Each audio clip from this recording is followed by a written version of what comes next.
What is saying, guys? Welcome back to my channel and to another episode. Today we're going to react to an eye-opening speech by Jordan Peterson. If you don't know Jordan Peterson, Google him.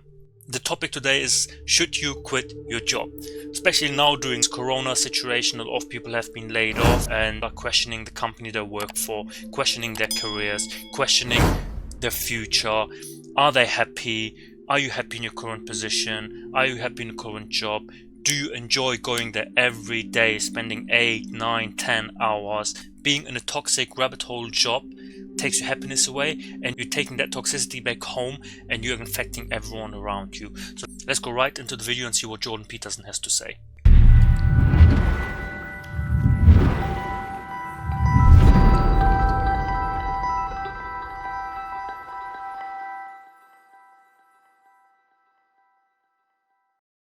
What do you say to those viewers that don't pursue their dreams and are locked in their careers because they are too afraid to take risks and pursue something meaningful? Well, the first thing I would say is, well, you should be afraid of taking risks and pursuing something meaningful. But you should be more afraid of staying where you are if it's making you miserable. It's like You have to always weigh up what was more painful. Taking a risk and figuring out there's better things on the other side, or not taking a risk and staying miserable for the rest of your life. Fear is something that holds you back from all the happiness on the other side. If you haven't tried your best, you can't say that you've experienced. The first thing you want to do is dispense with the idea that you get to have any permanent security outside of your ability to contend and adapt. It's the same issue with children. It's like, you're paying a price by sitting there being miserable. You might say, well, the devil I know is better than the one I don't. It's like, don't be so sure of that. The clock is ticking. Yeah, and if you're miserable in your job now and you change nothing, in 5 years you'll be much more miserable and you'll be a lot older. Not only will you be a lot older, but it will make your character. What you experience over 5 years constantly is something that will form your character. And you take that person home every day, exposing your children, your partner, your friends, your family to. And it will inevitably have an effect on them. And this is when then small frustrations, arguments and resentment start. And like he says, time ticks. We're only here for a limited amount of time on this planet. Life is not infinite. It's finite. So for the few years that we are blessed to spend on planet Earth, spend it wisely. Spend every day of your life like it would be your last. What I'm saying is, create memories every day. Do what makes you happy. If that job doesn't make you happy, change it. And if you find yourself in a position where, oh, I've got mortgage, children, responsibilities, find ways. People spend 8 hours a day in a toxic job and then go home and do nothing for themselves, for their future, for their personal development. How many hours are there in a day? 24. You spend 8 hours sleeping, 8 hours on your job. How many do you have got left? Spend at least 2 or 3 hours on your dreams. Create a little side hustle. What I'm trying to say is, spend some time working on your own dream. Because I always say, if you don't work on your own dreams, someone else will hire you for little money to build theirs. But isn't it a luxury to pursue what is meaningful? Our viewers have mortgages, they have children, they have payments and loans. Of course. It's a luxury to pursue because we lack the resources. Well, I don't remember now, I'm not talking about what makes you happy. It's a luxury to pursue what makes you happy. It's a moral obligation to pursue what you find meaningful. And that doesn't mean it's easy. It might require sacrifices. If you need to change your job too, let's say you have a family and children and a mortgage, you have responsibilities. You've already picked up those responsibilities. You don't just get to walk away scot-free and say, well, That's it. As you grow older, as you mature through life, you will pick up responsibilities left, right and center. The best time in your life to be able to drop everything, start from scratch with the least amount of responsibility is during your youth. Early 20s, when you don't have children yet, you don't have people depending on you. This is where you can figure out which way you want to go. I've done certain things in life where now looking back, I'm like, oh, that was a mistake. But I learned from those mistakes and I'm not making them anymore. I've been in a rabbit hole position, and from one day to another, I just made that decision to leave. I didn't have something to go back to. But I thought, you know what, that will kick my butt. That will maybe kick my butt to finally do something on my own. Because what are the best teachers? Being at the bottom, fighting for survival, it pushes you. This is the biggest motivator. If you're already up here, it's difficult to motivate yourself to do anything. But if you hit rock bottom, trust me, daddy. I don't like my job, I quit. That's no strategy. But what you might have to do is you think, well, this job is killing my soul. All right, so what do I have to do about that? Well, I have to look for another job. Well, no one wants to hire me. It's like, okay, maybe you need to educate yourself more. Maybe you need to update your curriculum vitae, your resume. Maybe you need to overcome your fear of being interviewed. Maybe you need to sharpen your social skills. Like, you have to think about these things strategically. It's right. Self-development, very important. You should always first understand who you are. What are your strengths and what are your weaknesses? If you know what you're bringing to the table and you still find yourself in a position where no one wants to hire you or they think that you can't bring anything to the table, it's time for you to completely start on your own.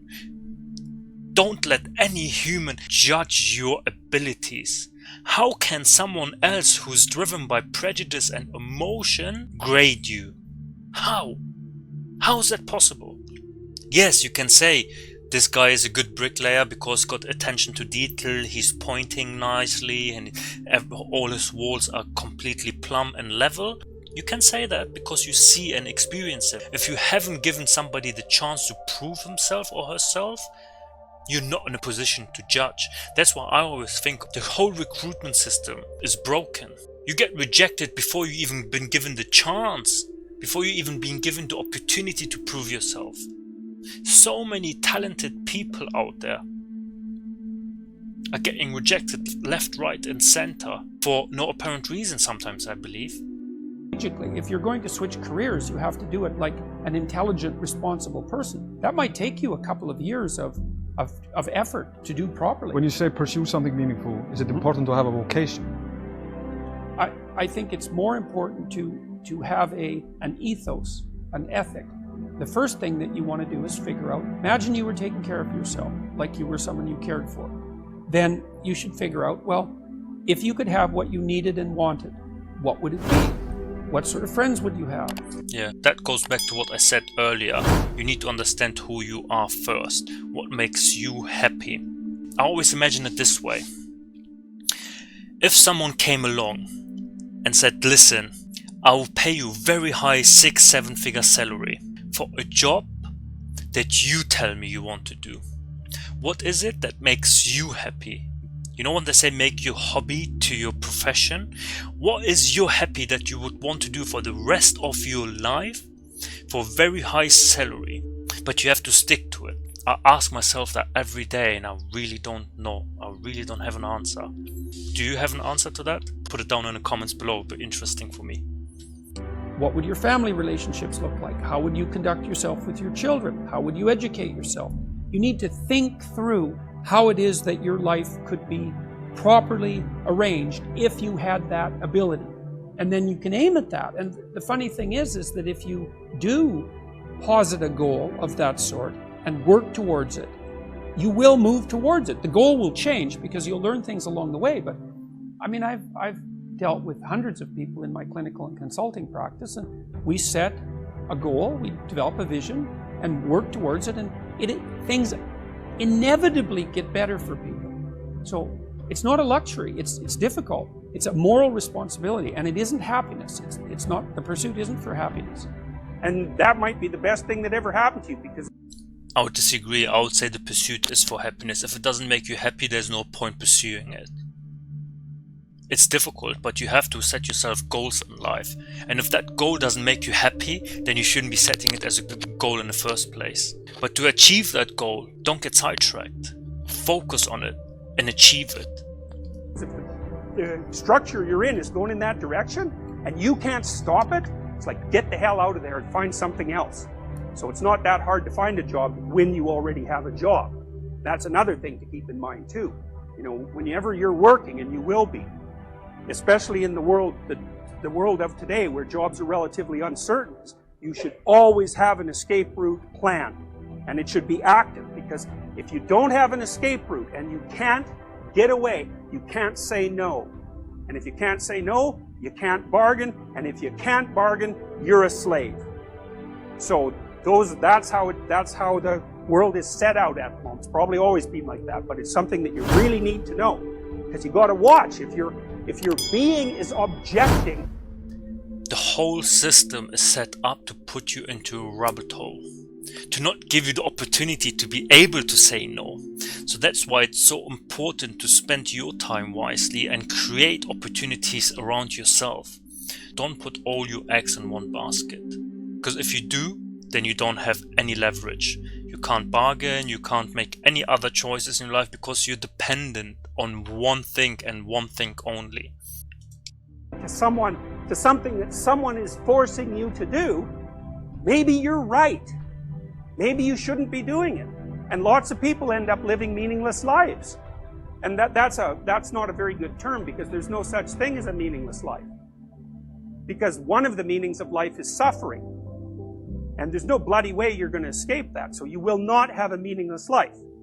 You'll have a life that's only suffering. And I wouldn't recommend that.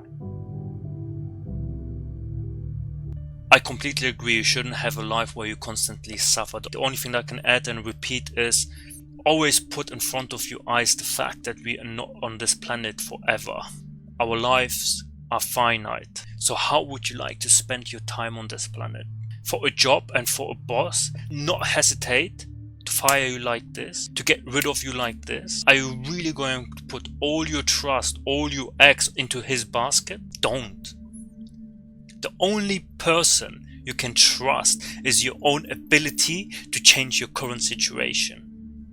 Don't spend a life of misery. Spend a life where you create memories. Work to live. You don't live to work. Let me know in the comment section below if you've got anything to add, and I hope you enjoyed this little video. It's all in your hand. No one is going to knock on your door and say, here, happiness. You have to go and get it for yourself. And on that bombshell, I will see you in the next video. Peace out. It's not a game, it's a rich thing.